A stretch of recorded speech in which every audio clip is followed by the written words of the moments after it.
कौन है अकबर? ये जानने से पहले ये जान लीजिए कि अकबर कौन नहीं है। अकबर ना मुगल आजम है ना जोधा अकबर। अकबर ने स्त्रियों के खिलाफ एक काला कानून लागू किया था।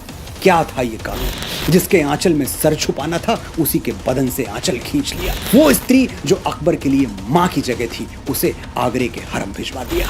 जोधा अकबर वो प्रेम कहानी जिसे अपनी अज्ञानता में मैं और आप सेलिब्रेट करते रहे। उस प्रेम कहानी में प्रेम को छोड़कर बाकी सब कुछ था।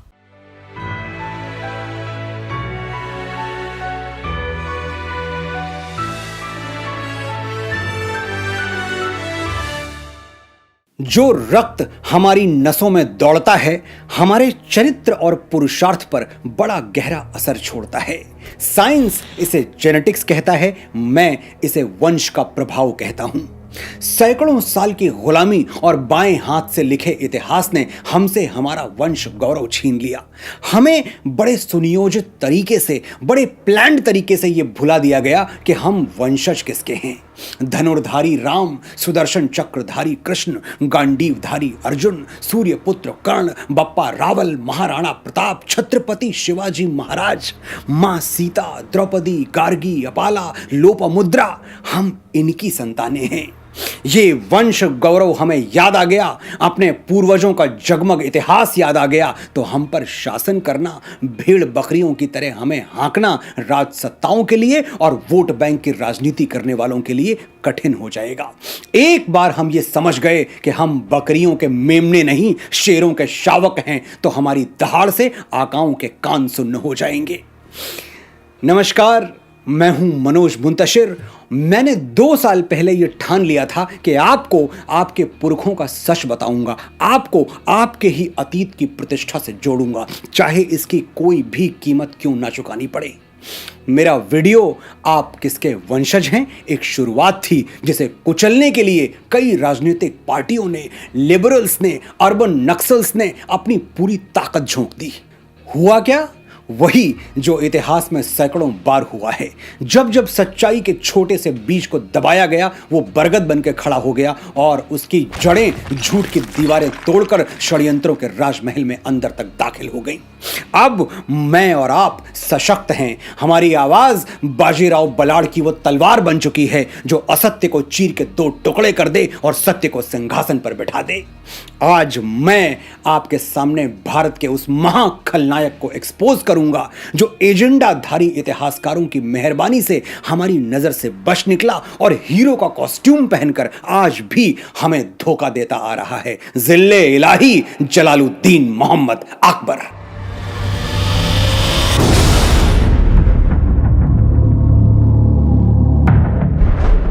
कौन है अकबर? ये जानने से पहले ये जान लीजिए कि अकबर कौन नहीं है। अकबर ना मुगल आजम है ना जोधा अकबर। पिछली कई पीढ़ियां अकबर को सिनेमा के लेंस से देखती आई हैं और झूठ को सच मानती आई हैं। मैं आज अकबर का पर्दाफाश करूंगा, इसलिए नहीं कि वो किसी विशेष तबके से आता था।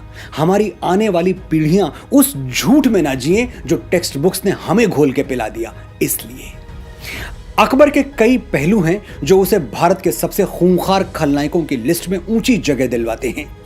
वो एक क्रूर शासक था, एक धोखेबाज दोस्त था, एक बेवफा पति था, भारत के मुसलमानों का बहुत बड़ा दुश्मन था, एक अधर्मी इंसान था। एक एक करके मैं अकबर पर वीडियोस बनाता रहूंगा और ये सारे पन्ने खोलता रहूंगा, लेकिन आज के लिए अकबर का सिर्फ एक पहलू एक्सपोज करूंगा। वो स्त्री को पांव की जूती और बिस्तर की जीनत से ज्यादा कुछ नहीं समझता था। फिल्मों ने और लेफ्ट लिटरेचर ने बार बार यह साबित करने की कोशिश की कि अकबर स्त्रियों का बड़ा सम्मान करता था। ब्रेकिंग न्यूज, अकबर के लिए स्त्री सिर्फ और सिर्फ अय्याशी का सामान थी, ना कुछ ज्यादा ना कुछ कम। आगे बढ़ने से पहले एक जरूरी बात, मैं औरत की जगह बार बार स्त्री शब्द का प्रयोग क्यों कर रहा हूं? क्योंकि औरत शब्द से बड़ा अपमान स्त्री के लिए कुछ और हो ही नहीं सकता। बात गहरी है, ध्यान से सुनिएगा और फिर तय कीजिएगा कि आपके जीवन में जो स्त्रियां हैं, आपकी मां, आपकी धर्मपत्नी, आपकी बहनें, क्या उनके लिए औरत शब्द का संबोधन ठीक है? औरत शब्द 16th सेंचुरी में हमारे देश में इंट्रोड्यूस हुआ। उससे पहले तो हम स्त्री या नारी ही बोलते थे। आया कहां से यह शब्द? अरबी भाषा से, जो आक्रमणकारी अपने साथ लेकर भारत आए थे। अरबी में एक शब्द है अवरा। इसके दो अर्थ हैं। इंग्लिश में जेनाइटल्स और न्यूडिटी, हिंदी में योनि और नग्नता। तो जिसके पास अवरा है यानी योनि है, वही औरत है। One who has a vagina is औरत। इस परिभाषा से आपको घिन नहीं आ रही? मुझे तो आ रही है। एक स्त्री को सिर्फ उसकी योनि से जोड़ के देखना, उसकी नग्नता से जोड़ के देखना, उसके पूरे व्यक्तित्व को छोड़कर सिर्फ शरीर के एक भाग पर फोकस करना, क्या हमारी सोच इतनी छोटी है? हमारी नजर इतनी तंग है? क्या हमारे लिए स्त्री का अर्थ सिर्फ उसकी योनि है? मनुस्मृति की आलोचना करने में कुछ लोग सबसे आगे रहते हैं। वही मनुस्मृति जिसमें लिखा है यत्र नार्यस्तु पूज्यन्ते रमन्ते तत्र देवता। जहां नारी की पूजा होती है वहां देवताओं का वास होता है। लेकिन उन्हीं लोगों को औरत शब्द में कोई बुराई नजर नहीं आती। आज आप औरत का अर्थ जान चुके हैं। क्या इसके बाद भी आप अपनी पूजनीय माता जी को औरत कह के बुलाएंगे या उनके लिए स्त्री और नारी जैसे गरिमामयी शब्द प्रयोग करेंगे? मैं आप पर छोड़ता हूं। आगे बढ़ते हैं। मेरी बहनें, खास तौर से मेरी मुसलमान और सेकुलर बहनें, जिन्हें अकबर की होलियर दैन दाऊ तस्वीर खींच के गुमराह किया गया है, उनको कुछ फैक्ट्स बताना चाहता हूं। भारत वो देश है जहां शादी से पहले मां बन जाने वाली कुंती को आदर से याद किया जाता है और 5 पतियों वाली द्रौपदी को महासती का स्थान दिया जाता है। यानी हमारी सोच स्त्री को लेकर कभी संकीर्ण नहीं रही, नैरो नहीं रही, छोटी नहीं रही। अब ये कुतर्क मत दीजिएगा कि स्त्री का इतना ही मान था तो श्री राम ने मां सीता का परित्याग क्यों किया? क्योंकि प्रभु राम ने कभी ऐसा कुछ किया ही नहीं था। वो निर्दोष थे। इस पर एक पूरा एपिसोड मैं बना चुका हूं। ये वीडियो देखने के बाद समय मिले तो उसे भी जरूर देख लीजिएगा। लिंक डिस्क्रिप्शन में दे रहा हूं। जिस देश में स्त्री के चरित्र को हमेशा उसके स्वाभिमान से तोला गया, उसके कपड़ों या उसके जीवन में आने वाले पुरुषों की गिनती से नहीं, वहीं अकबर ने स्त्रियों के खिलाफ एक काला कानून लागू किया था। क्या था यह कानून? सुनिए। अगर शहर की सड़कों पर, गलियों या बाजारों में कोई लड़की बिना पर्दे के दिख जाए तो शाही हुक्म है कि उसे उठाकर तवायफों के कोठे पर भिजवा दिया जाए और उसे तवायफ बनने के लिए मजबूर कर दिया जाए। आप कहेंगे कहां लिखा है?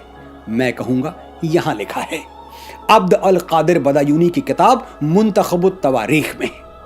एक और बात, मैं कभी ऐसा कुछ नहीं बोलूंगा जो हिस्टोरिकली इनकरेक्ट हो या हिस्टोरिकली प्रूवन ना हो। इस बात के लिए आप आश्वस्त रहिएगा। आगे मैं सुनाऊंगा अय्याश अकबर की कहानियां।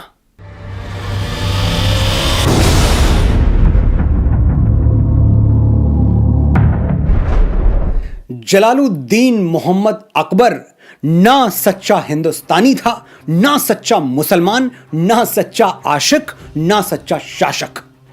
अगर आपको लग रहा है कि मैं जजमेंटल हो रहा हूं, अकबर के बारे में किसी कॉम्प्लेक्स या किसी पूर्वाग्रह का शिकार हूं, तो कुछ भूले बिसरे फैक्ट्स आपको याद दिलाना जरूरी है। अकबर वही है जो आगरा के किले के आगे मीना बाजार लगवाता था और वहीं से अपनी पसंद की स्त्रियां चुनकर अपने हरम भिजवाता था। अकबर वही है जिसके शासन काल में हिंदू और बाकी गैर मुस्लिम महिलाओं ने भी बुर्का पहनना शुरू कर दिया था। किसी धार्मिक या सामाजिक मान्यता की वजह से नहीं, अकबर के आतंक से। उन्हें डर था कि अगर अकबर की हवस परस्त नजर उन पर पड़ गई तो उन्हें अपने हंसते खेलते घर से उठवाकर सीधे हरम की जीनत बना दिया जाएगा। अकबर वही है जिसने रानी रूपमती का स्वर्ग से सुंदर मालवा उजाड़ दिया, क्योंकि वो रानी की सुंदरता पर फिदा हो चुका था और किसी भी कीमत पर उन्हें हासिल करना चाहता था। अधम खान, नाम तो काम के अनुरूप बिल्कुल सही है। वही अधम खान जिसे अकबर अपना भाई मानता था, उसे लाव लश्कर के साथ भिजवाकर अकबर ने मालवा तहस नहस कर दिया।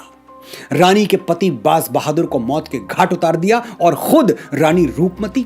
अधम खान और अकबर के गंदे हाथ उनकी पवित्रता का स्पर्श कैसे कर सकते थे? रानी ने विष पी के अपने प्राण दे दिए और अपना मान बचा लिया। बैरम खान, जिसने हुमायूं की मौत के बाद 13 साल के अकबर को बेटे की तरह पाला, अकबर ने उसकी मां समान पत्नी को भी नहीं छोड़ा। जिसके आंचल में सर छुपाना था उसी के बदन से आंचल खींच लिया। उसने बैरम खान की हत्या करवा दी और उसकी पत्नी, मैं फिर दोहरा रहा हूं, वो स्त्री जो अकबर के लिए मां की जगह थी, उसे आगरे के हरम भिजवा दिया।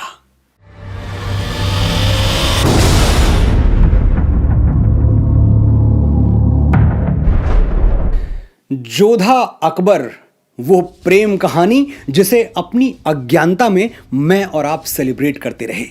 इतिहास के पन्ने पलटिए, दो तरह के प्रसंग मिलेंगे। एक तो ये कि अकबर की किसी भी पत्नी का नाम जोधाबाई था ही नहीं, और दूसरा ये कि आमेर के राजा भारमल को डरा धमकाकर अकबर ने उनकी बेटी से विवाह तो किया था, लेकिन उस प्रेम कहानी में प्रेम को छोड़कर बाकी सब कुछ था। मरियम उल जमानी, जिन्हें कहीं हीरा कुंवारी तो कहीं हरखाबाई और जोधाबाई भी कहा गया है, वो अकबर की 35 बीवियों में से एक थी। ठीक सुना आपने, 35 बीवियों में से एक। आपकी सहूलियत के लिए मैं फिलहाल उनको महारानी जोधा कहकर संबोधित करूंगा, ताकि आपको बता सकूं कि अकबर के जिस प्रेम को हम अजीमो शान मानते हैं, उसकी सच्चाई क्या है। अकबर ने जोधाबाई से विवाह 1562 में किया था, 1562। चलिए, अच्छा है, पहले प्रेम हुआ फिर विवाह, कहानी खत्म। They lived happily ever after. काश ऐसा हुआ होता।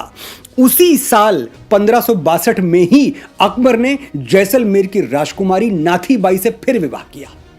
फिर ठीक अगले साल बीवी दौलत शाह से शादी की। उसके अगले साल खानदेश की राजकुमारी, फिर कश्मीर की राजकुमारी, सिंध की राजकुमारी, और सिलसिला मरते दम तक चलता रहा। जिस जोधा अकबर की प्रेम कहानी के पीछे हम दीवाने हैं, उसका सच यह है कि जोधा के बाद उनके जीते जी उनकी आंखों के सामने अकबर ने 32 और शादियां की थीं, और उसके हरम में जो 5000 से भी ज्यादा बीवी नुमा महिलाएं थीं, उनकी ठीक ठीक गिनती मेरे पास नहीं है, मैं क्षमा चाहता हूं।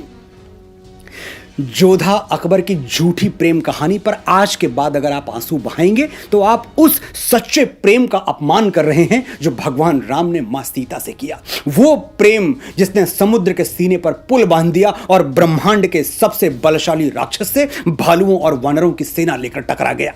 आप उस प्रेम का अपमान कर रहे हैं जो मां पद्मावती ने राजा रतन सिंह से किया। कूद गई जौहर की धधकती हुई चिता में, लेकिन अलाउद्दीन खिलजी को अपने आंचल का एक तार नहीं छूने दिया। सती प्रथा के बारे में भी आपको जो पढ़ाया गया है वो सच से कोसों दूर है। सती प्रथा के लिए हम अपने पूर्वजों को दोष देते हैं। हमें लगता है कि पौराणिक काल से ही सती प्रथा हमारी सनातन सभ्यता का हिस्सा रही है। क्या सचमुच सती प्रथा के लिए हमारे पूर्वज दोषी हैं, या फिर किसी और के अपराध हमारे पुरखों के सर पर मढ़ दिए गए?